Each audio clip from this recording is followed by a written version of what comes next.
Rolling Stone!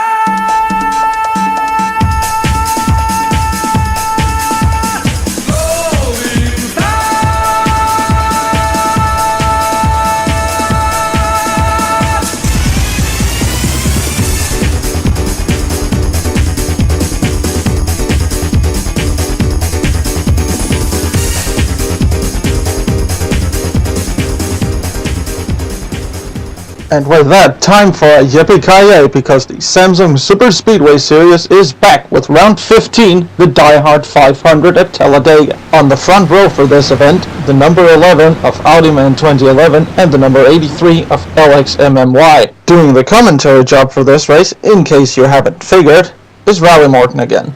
The pace car is in, so that means there's only one thing left to do: wait for the green flag to drop. And it is a long wait as the cars make their way around the final bend. And there it is, green flag.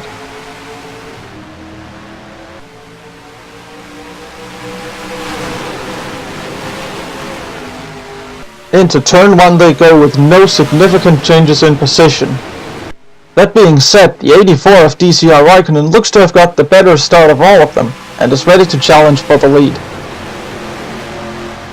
Down the back straight they go, and already they're starting to line up 3 wide for the next corner.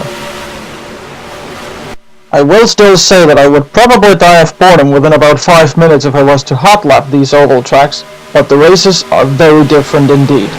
And yes, this is coming from a European. I mean, just look at him, near enough 4 wide in places.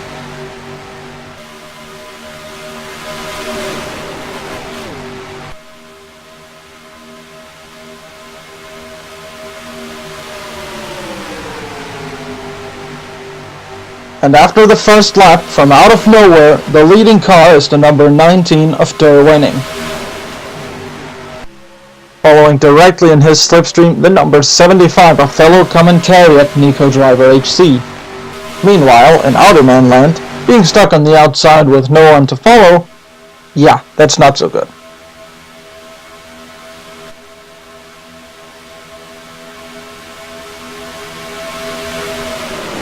Once again, many cars wide into what they call turn 3, but I call turn 2 because I'm European and they do math this way.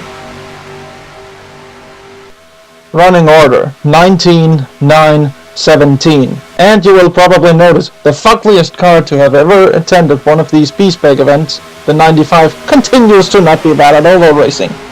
It may be down from 2nd to 5th, but the 75 was still doing pretty well. And I say was because, well, this is the Shenanigans Super Speedway Series, so shenanigans was bound to happen.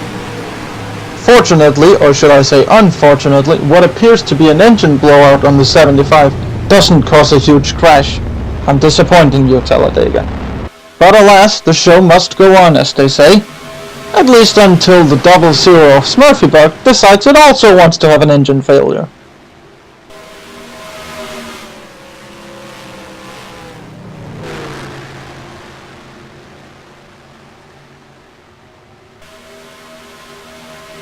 And into the pits it comes. I doubt that'll be breaking the pit speed limit anytime soon.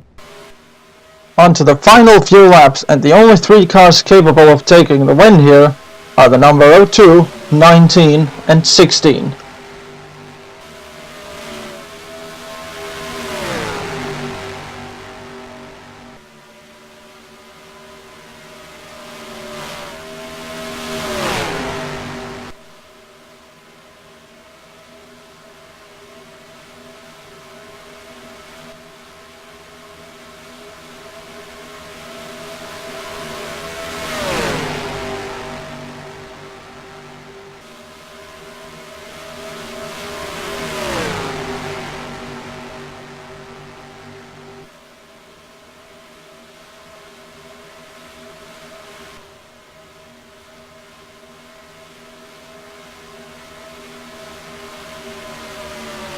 And there they go, onto the final lap. Can the 02 hold its lead?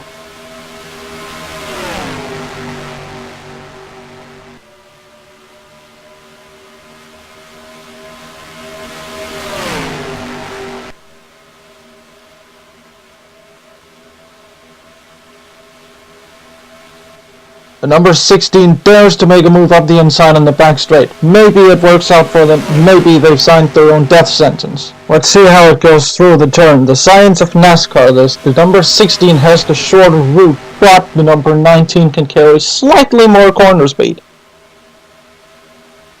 But no, there's that slightly higher corner speed coming to help the 19. And there it is, checkered flag. Officially, the 0-2 wins, the 19 in second and 16 in third.